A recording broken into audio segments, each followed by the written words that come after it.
You're listening to the Perth Property Show, Australia's only weekly property podcast by West Australian experts for West Australian listeners. Catch your latest episode every Monday at 7 a.m. Good morning, everyone. Welcome to the Perth Property Show. My name's Trent Fleskens, your host as always. And this week we have a very special guest in the room. She's someone I've looked up to and admired for a number of years now. She coined the phrase death by 1,000 cuts in a Crown ballroom many years ago to explain what's been happening in our housing market in Western Australia. And she's someone that has very kindly given up her time to give us some more context about her career as well as what's going on from her perspective in the housing market right now. It is Director of Adair Advisory, Commissioner and Non-Executive Director of Stellar Living. Megan, how are you going, Megan? I'm really good. Thank you very much for coming in. This is one of a number of expert chats that I like to have on the podcast where we have a bit of a relaxed conversation about a trailblazing pathway and provide some stepping stones along the way for a younger Megan who might be looking to be in your position one day and what it takes to get there. Because I know being young, and I'm sure you'll remember being in that sort of early 20s space, looking forward and sometimes looking about where you might want to be one day, but really having no idea what it takes to get there. Yeah, so I'd love to chat about that. And also, let's get candid and honest about what's going on in the market as well. Where did you start? So I went to Curtin Uni. It was the only place you could study planning at that time. And actually, when I was there, it changed from Waite to Curtin. So I think that was in my first year there. So I did go to Waite for a year. So you're a planner by trade? I am a planner through and through. Yes, that is my profession, and it has stood me in good stead for over 30 years in a variety of ways, because it's not just strictly planning. It is a profession and a career path that can take you in many directions, but always linked back for me to planning. I was raised in the country, so I always thought that I would go back to the country. Haven't made it there as a professional as such, but I'm still here. And my first job was with the town of Claremont. I think I was the first planning assistant that they ever gave to Ron Brooks way back in the day. And what does a planning assistant do in Claremont? I learnt a lot because it was both building and planning, and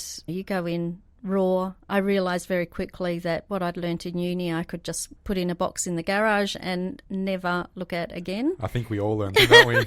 We think, what was that all for? Yeah, what was that? How do you ever apply any of that? It was difficult in being a petite young woman in that role. In the western suburbs, very educated population, knew their stuff. The number of times I went to the counter and was asked, is there a man that I can talk to? Or is your boss around? I got to a point where I was confident enough to push back, and I knew enough. Because for a while there, you'd be humble enough to say, I was pretty useless for a while. Everyone is going to come at you, right? Yeah. But then you get to a point and you go, no, hang on, I can handle this. Yeah, give me a go. Tell me what your problem is and I'll work out whether I can answer it or not. I experimented because I'm a curious person, and I went up Bayview Terrace and I got myself some glasses frames with no prescription in them. And you know what? It changed people. Not the first time I've seen that. Yeah, shocking. Yeah, so what did I learn there? I learned how to really apply things like the R codes as they were then. What were the R codes? They were a very basic document that was really very useful in talking about how to calculate setbacks, average lot size and lot coverage, and things like height calculations, which were a bit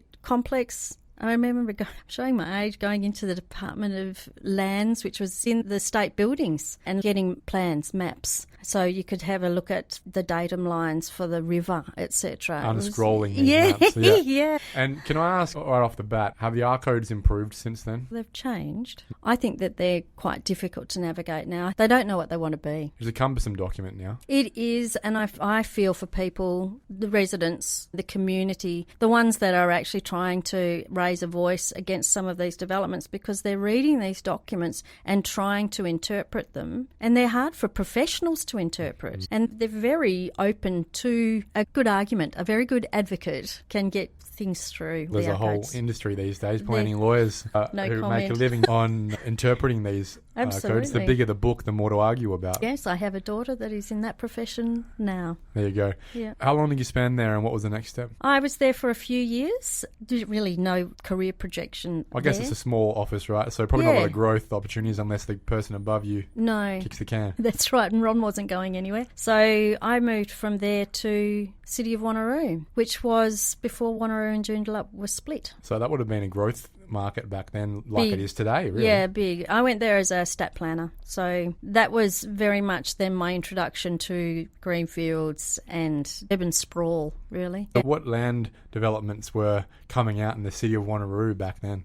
Clarkson. So all of that area around Mindarie. It's gone a lot further than that now. I remember being in high school and it went from being the Joondalup line to the Currumbine line. And the crazy thing to think is that 18 years later now, the length of train line between Perth and Joondalup is actually shorter now than the length between Joondalup and Yanchep. Yeah, that's in amazing. Just 18 years. Yeah. So that was a good move for me because I had a good interface with the precursor to Landcorp, if you like, so the Joondalup Development Corporation. And I met some really interesting people and learned a lot from that. So that whole desire to have Joondalup as a massive centre, it was very young at that stage. Then I left there and went back to the western suburbs for my sins. So I went to Nedlands. That's a controversial word when you talk about planning and property development in Western Australia these days, the word Nedlands. Yeah. Was it a similar environment back then to what it is now? Yes, I went there when there was a commissioner involved, so the council had been disbanded. That sounds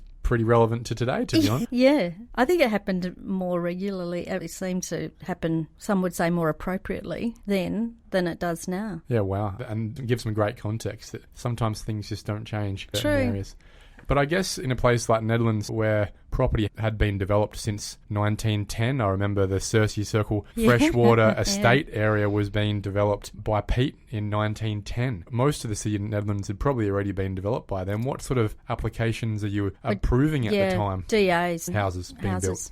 Yep. And I guess that's the reality for a lot of planners is that on a daily basis they're changing between, even today obviously, assessing house builds or subdivisions. And if they That's get caught up exactly right. or are lucky or unlucky the way that they're looking at it, they might have an apartment building to look at these days too. That's true. In Nedlands at that stage, it still is the case. Of course, it's not got a town centre. So you're looking at a cemetery takes up a massive part of it. One of the most controversial areas of Nedlands then, and was interesting because I got involved in it when I was on the SPC previously, was the Mount Claremont area. And they had a split coding. They were trying to introduce some development in there, but it was every third block. There had to be two in between. So if your neighbour got in, you missed out. It was potluck, really. It was, but that only changed really a few years ago. Yeah, it does seem like it was one of the last places to have been developed in the city, really. The last frontiers before suburbs met each other, north and south. Yeah, that's true. So very rapidly went from Nedlands to Subiaco, was involved with the Subiaco Redevelopment Authority interface there and did a scheme and everything. It was a lot of work when I was working at Subi, and then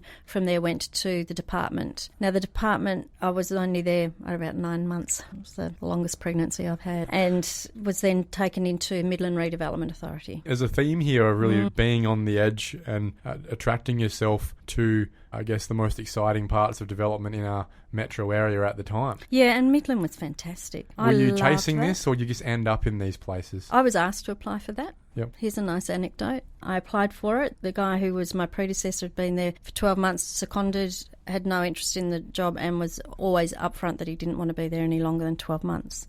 And so I went in for an interview and was given the job, but was told I wouldn't be paid as much as him. You don't have as much experience. I wrote their scheme and I did everything else. And 12 months to the day, I walked into the CEO's office and I said, "What do you think now?" And he was like, what do you mean? "Well, you wouldn't pay me the same amount." And he looked pretty shamefaced. We're quite good friends now. And yeah, he increased my pay to beyond what it was with the other bloke. But that's the sort of thing that I have competed with throughout my career as well. Yeah, it sounds like you, by definition, a trailblazer in this state in terms of the themes that you'd like to think aren't a reality, hopefully, anymore in our industry. I'd like to think for the most part, our competencies in terms of making impact in our industry, whether it's private or public, there are some pretty good up-and-coming females in this industry. There's some these great days. ones, and they're not always treated terribly well. In a very recent role that I was in, I had the authority and the leadership level that I could take action on a bloke, and I got rid of a guy who was just completely inappropriate in the workplace. You don't walk into a boardroom where there are 3 women and him, and they were asked if they wanted a cup of tea or coffee, and he said, "Oh, I like my tea, like my women, white and weak." Jesus, I don't know that I would have ever expected to hear that in a boardroom in 2025. And when one of the women in the room said to him, "What did you just say?" he repeated it. He thought there was nothing wrong with it. It's certainly not the way that I would like to think most of us in this industry operate.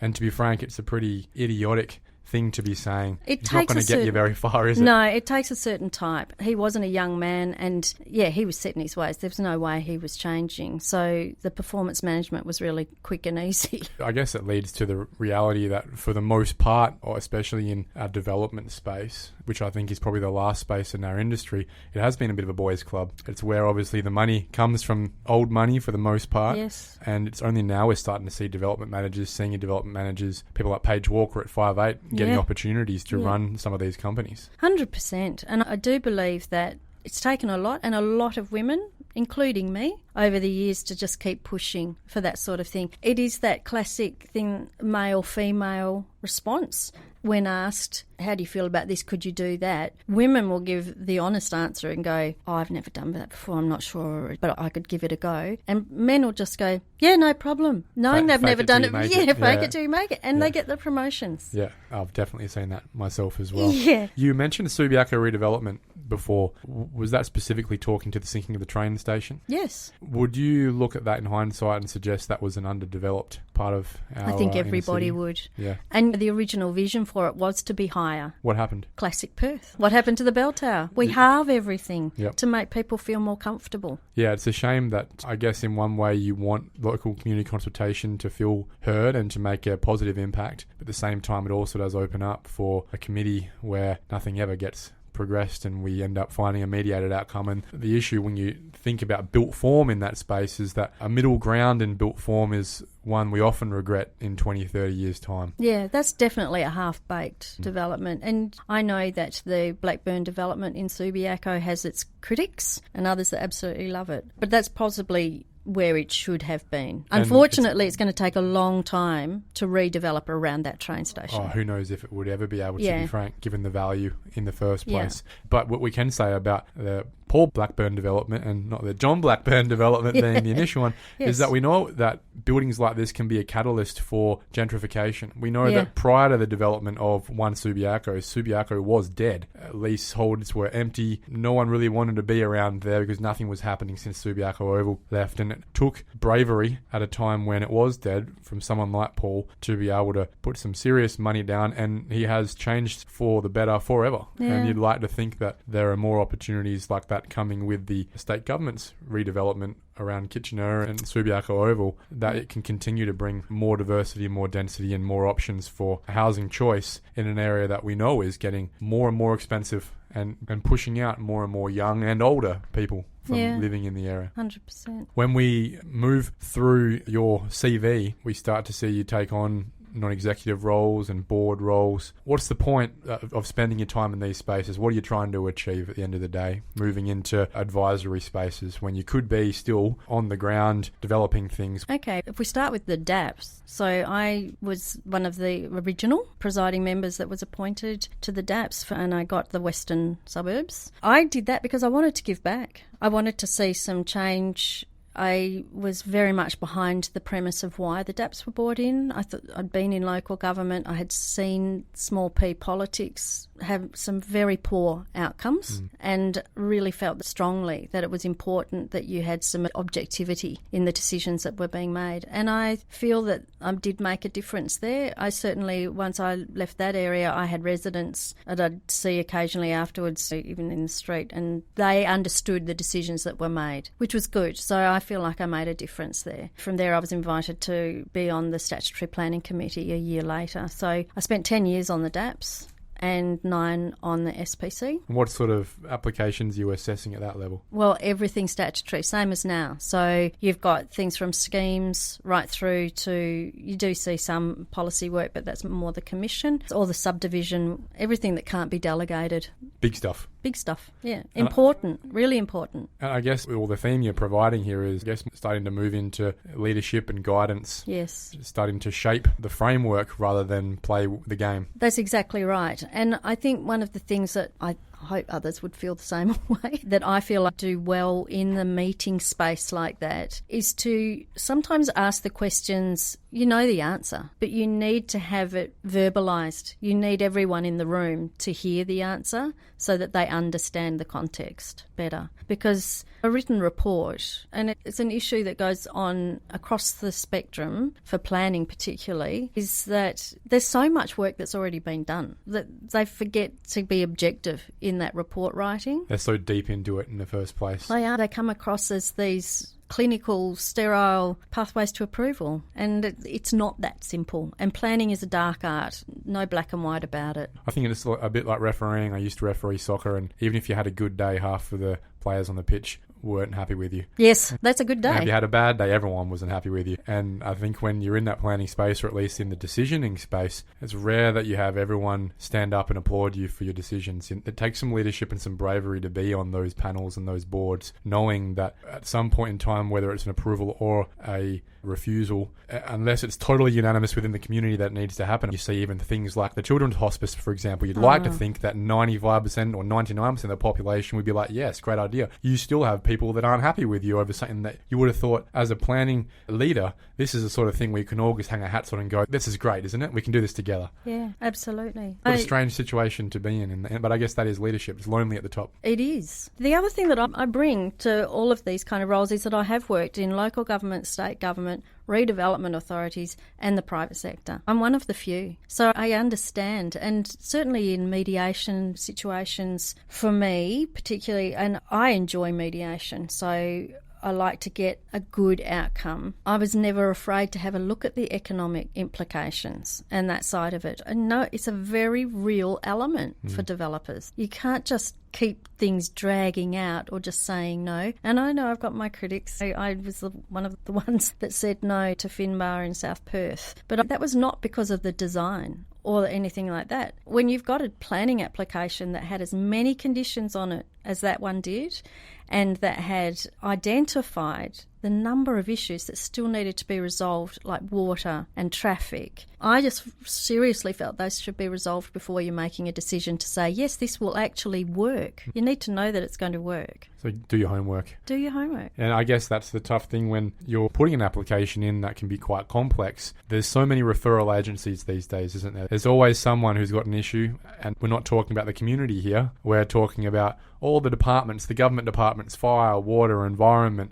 planning, roads. Yeah. And it can be really hard, especially in 2025 where most of the easy ones have been done. Yes. To be able to now find a site and go, this is an easy approval. There's rarely a situation where every agency is really happy with this being approved. That's right, and that's what's making it very complex, and I think is a major contributor to the housing issue that we've got. Do you think some of it's ideological? Do you think in a lot of cases, obviously development, whether it's from an infill perspective or an expansion perspective, either of them, there's always going to be issues when it comes to environment, traffic, noise. Yeah. So you've got all these stakeholders, including the community, where progress in the most part needs to occur in either urban infill and or expansion. But again, there's generally never a perfectly resolved outcome anymore. It's nearly at best a compromise position where you think at least progress is better than nothing here, but it's never going to be perfect. I guess that's the role of this leadership that sits at the board level, at the DAP level, to be able to look above this and not be stuck in the weeds of the silos, the many silos now we have, where it's green light or red light for them. There's so many weeds.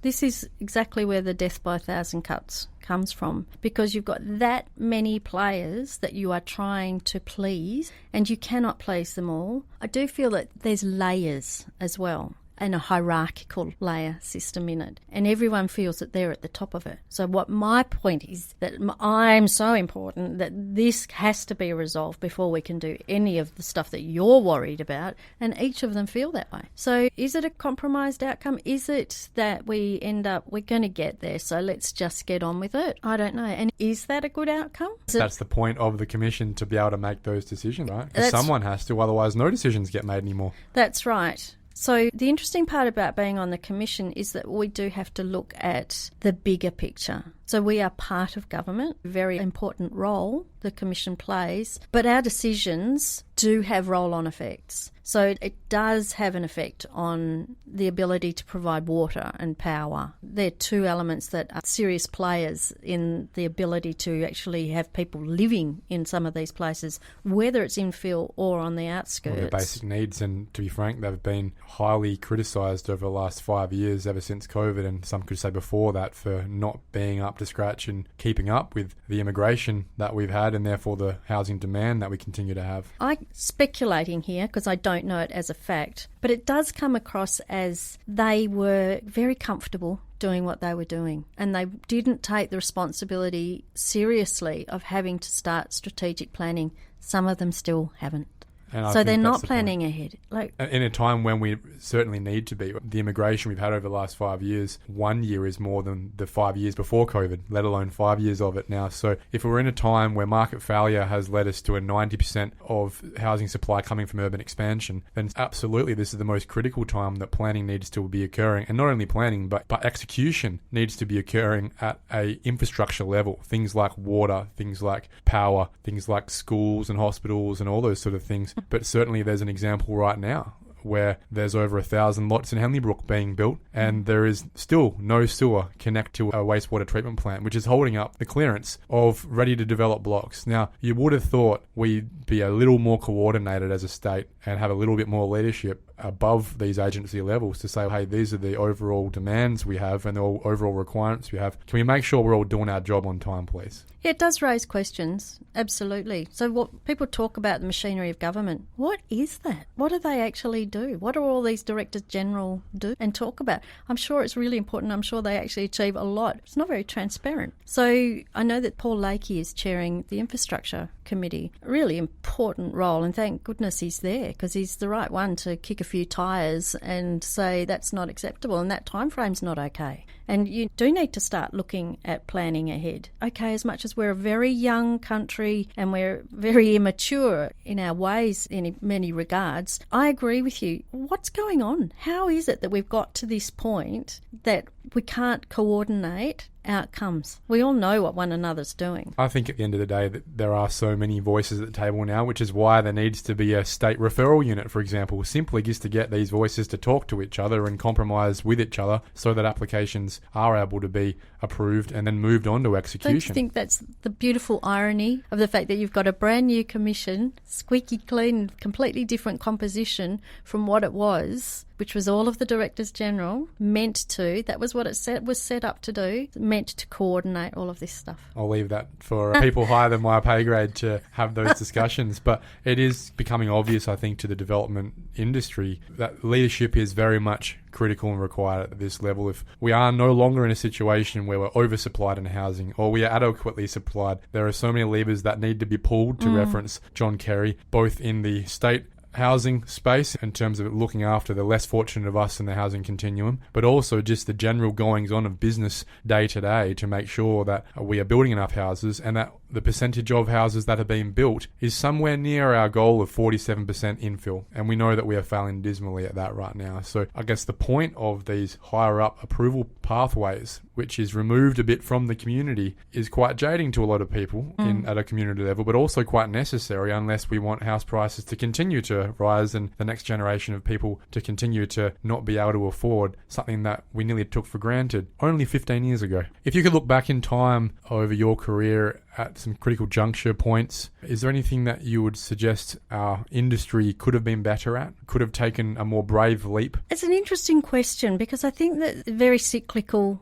business, as we know, and I think that everyone got very complacent with those cycles, knowing that we were in a down cycle but the rental market was up, and then the reverse of that. It fell into sync with the mining booms, etc. But then we had that long period of no growth. No incentive to grow. No incentive to grow. Or invest. Yeah, absolutely. From a public and a private. Completely. Yeah. And everyone was talking about green shoots, and I was thinking, well, who's got the bottle of Roundup going round behind it, because I don't see any. And then suddenly it changed. It really changed so quickly, and post-pandemic, particularly in that incentive period, which just mistake. created a nightmare for everybody.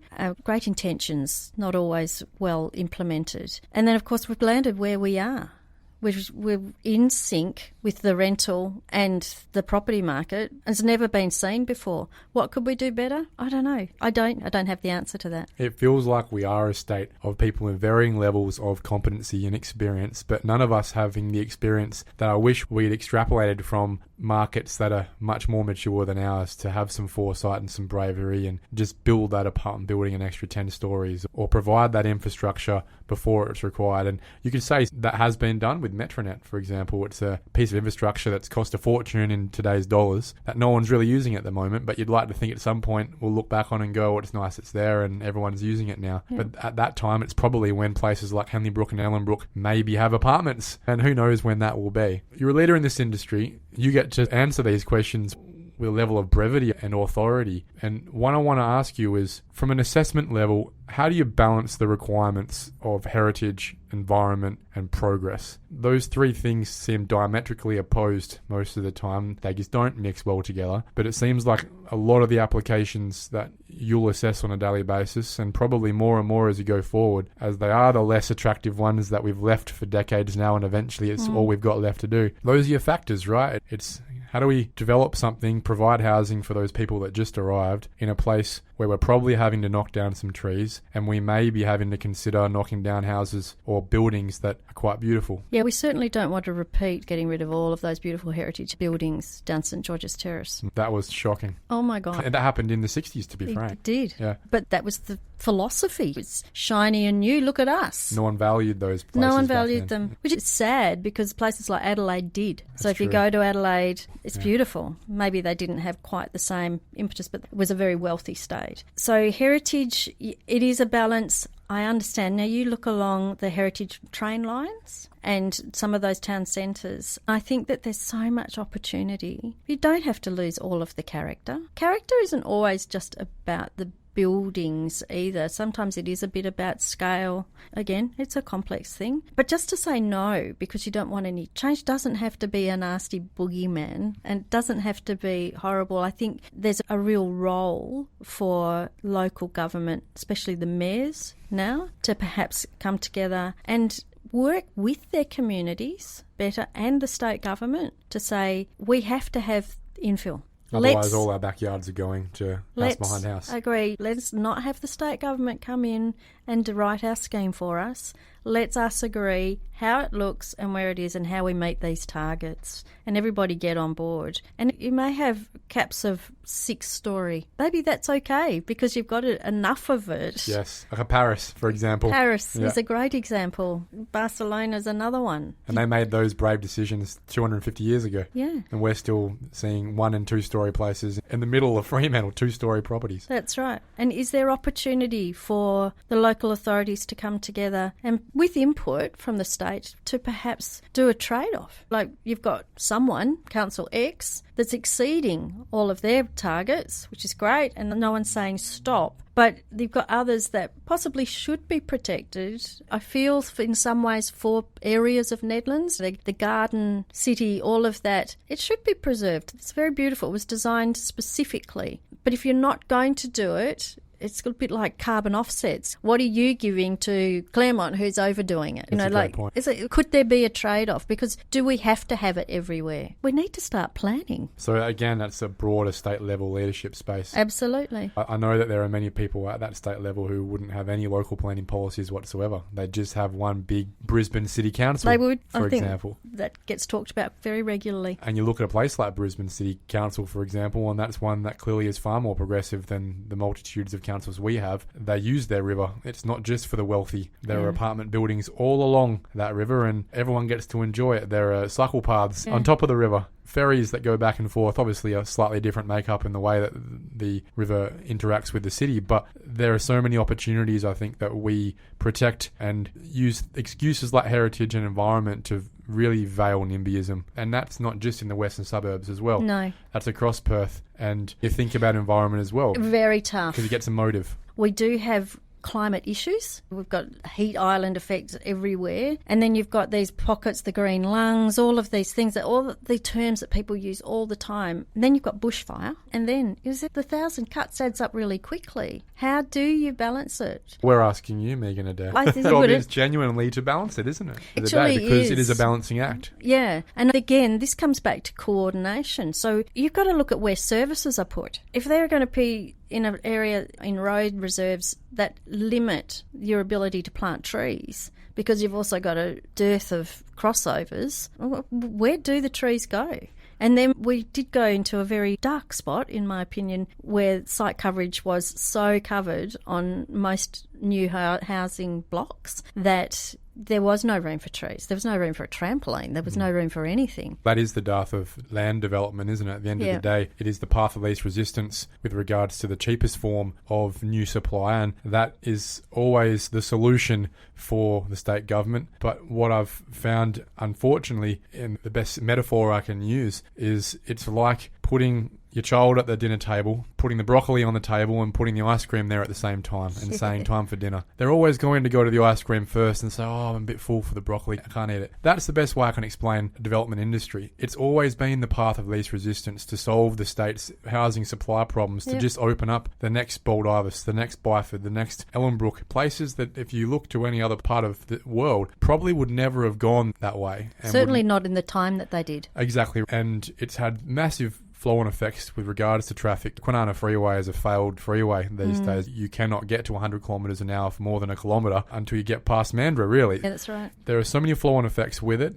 that you only see once these big estates have been created, that you have to ask, was this any better than a few apartment buildings here and there around Perth? I think livable neighbourhoods was a good starting spot. I do think, and I'm too outspoken, I can draw the wrath of many, but local government engineers are very quick to then unpick. There's always the ones that want to unpick and go with the, as you said, path of least resistance. It's not always the best outcome, though. So in my experience in the development world, you can start with a Rolls Royce. It looks great, everything's going to work, and it gets whittled down and whittled down. And if you end up with a Corolla, we're not going to fight you, because actually it's cheaper to build and it will sell. Yeah, and that, I think, is the reality not only for master planned estates, where every piece of road or infrastructure that isn't sellable land is a cost to a development, and therefore making the rest of the sellable land more expensive to sell to the market, but also apartment buildings. It goes the other way, often in apartment buildings where design review panels, for example, gold plate these things. If you're in Europe, for example, next to a beautiful old Renaissance building are essentially now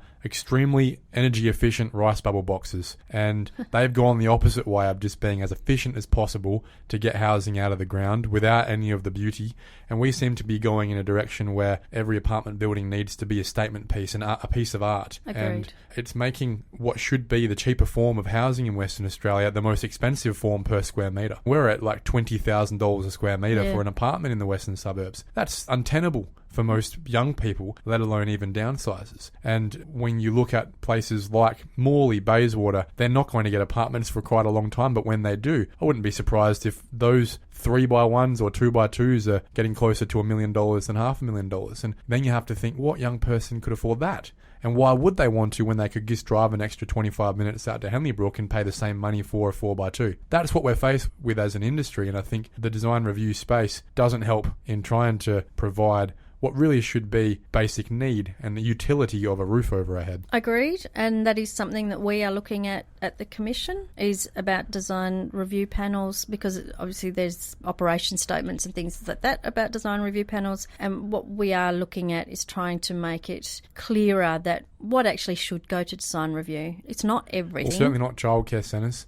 Certainly not commercial centres, things that really don't need to be valued by their visual amenity, but by their servicing of the community. Yeah, and you come back to something that you raised earlier, like heritage. Yeah, perhaps those should be the things that go. If you're integrating heritage into a new building, then yes. That's the point of a design review. Absolutely, to make sure you do it well. We've got some really bad examples. Yeah. Can I fire some quick fire questions at you with quick fire answers? All right. What leadership lessons have you learned from your roles on the Commission? Be brave. How do you approach complex and contentious planning decisions? Objectively. How do you see planning policy evolving in WA over the next decade? I think it's going to go exactly where it should go. It should become less policy. Optimistic. What advice would you give a young person entering the industry at the moment? Go for it. It's a great industry. It can take you in all sorts of places and anywhere in the world, just about. What motivates you to continue working in the planning and property sector? Trying to make a difference. What do you think is the biggest challenge and opportunity facing our industry over the next decade? Having diverse communities. So, like a country town, I suppose, in many regards, you might have the doctor on the corner and the baker on the other corner and everyone in between. So it's about trying to bring back the village. I think so. And people have talked about it in different ways and different guises over the years, and this is not a rapid answer, but it was less homogenous, our cities. I think it would be far more interesting and far more truly multicultural because we can all learn from one another. You know what? And to break away from the rapid answers and questions, I think a lot of that comes from having such a prescriptive planning code in the first place. Yes, agreed. The shorter the code, the more open it is to interpretation, not only from an assessment perspective, but also from a developer's perspective. You're going to see more ideas, more diversity of ideas, and then as long as the planning code isn't so prescriptive that it doesn't allow it, it actually allows someone like yourself to go, that's great, and I actually have the ability to approve this because I'm not having to go down to clause 5.3BC to go, oh, sorry mate, can't use discretion here on this. And therefore we can start using a bit of pragmatism again and let our leaders lead. And I think that's what was happening 70, 80 years ago. We trusted our leaders a bit more rather than putting a book in front of you and saying, computer says yes or no. That's exactly right. We've become, certainly from a planning perspective, seen as a tick-the-box profession, not people that actually have to think and assess and weigh up the differences. I'm staying in an Airbnb apartment in Leighton at the moment while I'm in Perth. And it's just such a fantastic little community. You've got every age group. You've had people down for a very cold swim in the morning, I think. It's actually got a really good vibe about it. I'd love to see more of that. I think we've got to get away from suburbia. I agree. And I think and the way we do that is we create villages again. We start to allow the zoning spaces for the small shops, for the repurposing of old buildings, and that obviously has commercial aspects to it as well, but I think the groundwork of that is planning, is providing flexibility for the market, which is the most dynamic truth I think there is. The market is truth, is to be able to then go, geez, we haven't got a gym here, or we haven't got a bakery here. I'd like to put an application in and not have to look through this prescriptive code that says, sorry, computer says X, can't have a bakery here. And you go, if I'm going to put my money on the line here, it's probably because I've done my research, mate. Is it that bad if I'm going to put a bakery here on this corner? No. That's where we've gotten to, I think. Well, I think you're on the money. And of course, the Part 11B is not going to get you there. That's a shame. Because you're not over 20 million. Bakery, who knows? There are gyms getting bigger and bigger these days. This is true. And final question on the rapid fire is, how do we balance the community voice with the greater good? They would argue that their voice is the greater good. That's hard. It does take leadership. I think we need to be clear, and I think you need a lot of intelligence to be able to articulate why the decisions you're making are the decisions you're making and why you consider it to be the greater good. Communication of the day. Yeah, absolutely. You can't please all the people all the time, and people won't always agree with you, but it's context, always context. And listening. I do have my mind changed regularly. I went to a meeting recently and I went in thinking I wasn't too sure about this one, and I listened to everybody. And at the end of the day, I was convinced that it was the right outcome. I think that's all we can ask from our leaders as well, is to listen and then be brave enough to make the decision they believe is best. Yes. Final question to tie into that leadership side, and I think it's most critical at the moment with the SPC's work in the Part 11B pathway, which sounds a bit jargonistic. You might be able to explain that to people. What does Part 11B mean? But from my understanding, it is an approvals pathway for bigger projects and projects that the state government would term to be significant or significant to the community, or they matter more than any regular application. Can you explain a little bit about the point of this pathway and who can be involved and how it might expand in the future? Yeah, Part 11B came about actually as a result of the pandemic. So Part 17 was brought in under the emergency provisions, which allowed the WAPC to make decisions for a period of time that were of state significance and that were shovel ready and could generate employment, push it through, could consider anything. Didn't matter what the scheme said. Public, private, all those things. Yes, Just and even... doesn't have to be housing. No, not at all. In fact, I think the first one was an industrial type use and it was an ex-use in a scheme, but it got through because it demonstrated it was going to give employment and it was actually okay. So that was always for a limited period of time. 11B was brought in as a permanent pathway for state and regional significant development. So is it the same thing? It's very similar, but we do have to take into account the planning frameworks. We can go beyond them. That's an exceptional discretion. It's got to be demonstrated why. So there's no more emergency part, essentially. No, that's right. Yeah. So that's now gone, and this is being worked on. The threshold to get in is it has to be $20 million in the Perth Peel area. And what would $20 million get you? What are you seeing as the types of things that you're currently assessing? So we've had some purpose-built student accommodation that was approved. We've had a retirement village multi-res redevelopment and develop in City Beach. We've had just multiple unit developments in other areas, so Wembley, Sorrento. That sort of thing is coming through. A pathway for apartment developments to maybe be a little less impacted by the local government. That's right, opinions. And perhaps where definitely in these ones the frameworks are a bit outdated and not contemporary enough. The height is always one that comes through, which is always controversial. Yeah. But also where the assessors probably need to be a bit more experienced to actually make a call on this rather than the local planning officer. Would that be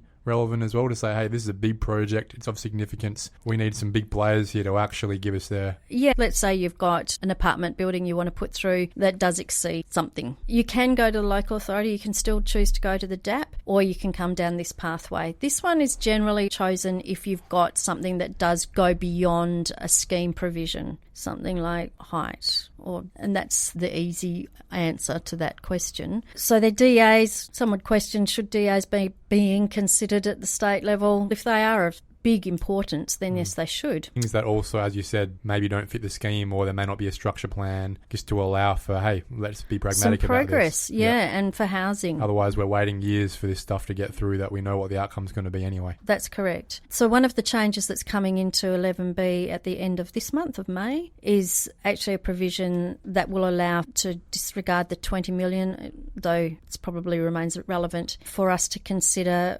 multiple dwelling applications where at least 5% of the total number is for community housing, and there'd have to be a community housing provider involved in that. Now, is that social housing or is it affordable housing? It's defined as community housing. Do you think there are many proponents out there right now who are in that space who aren't already massive developers, who would be above the 20 mil threshold in the first place, who would be brave enough in this market or even be able to make it work financially in this market to be putting FISOs together? I'm not seeing any developments happening smaller than 40 apartments in Perth, not even being spoken about. It seems at the moment the only apartment buildings that can get off the ground are from Blackburn, Finbar, Edge, Willing, who's building his own stuff just to make it work, Celsius. These are all big guys. Yeah, they are. Where do we think the next rung of players is coming from where they might be keeping you busy in Part 11B? That's the thing that concerns me. You won't see smaller players at 11B, and you probably shouldn't. If they're coming to the state government for determination, you're talking big stuff. Yeah. But I think that should open the door for some of the smaller players to be going to the DAPs and back to local government if they feel that's a pathway that will get them an outcome. Yeah. It seems like a lot of the leadership that's happening right now, especially in the community housing and social housing, affordable housing space, is coming from John Kerry. Yes. We've seen those tenders going out to say, hey, anyone that can build all these apartment buildings, I think it was 14 projects. I think that's a program that we lost 50, 60 years ago that I'm very excited to see coming back at a state level and should remain in perpetuity. The state government should be a developer. And John Kerry said this to me personally only a week ago. He said, and we were talking about a childcare centre that's being built in Broome right now. Yes. And he said it's our job to step in where there is market failure. And isn't that so true? Yes, and it always has been the role of government, but we lost it for a while. Exactly right. It seems like that role wasn't fulfilled for at least a good 15 years, Megan. At least.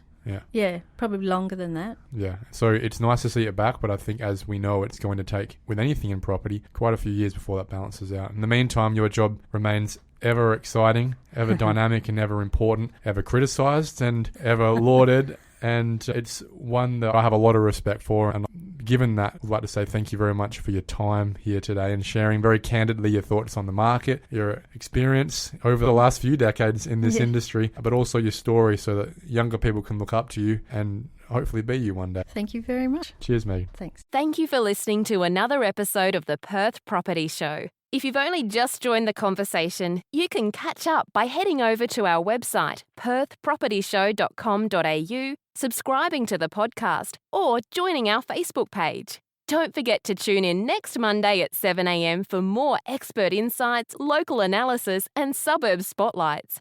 Happy hunting!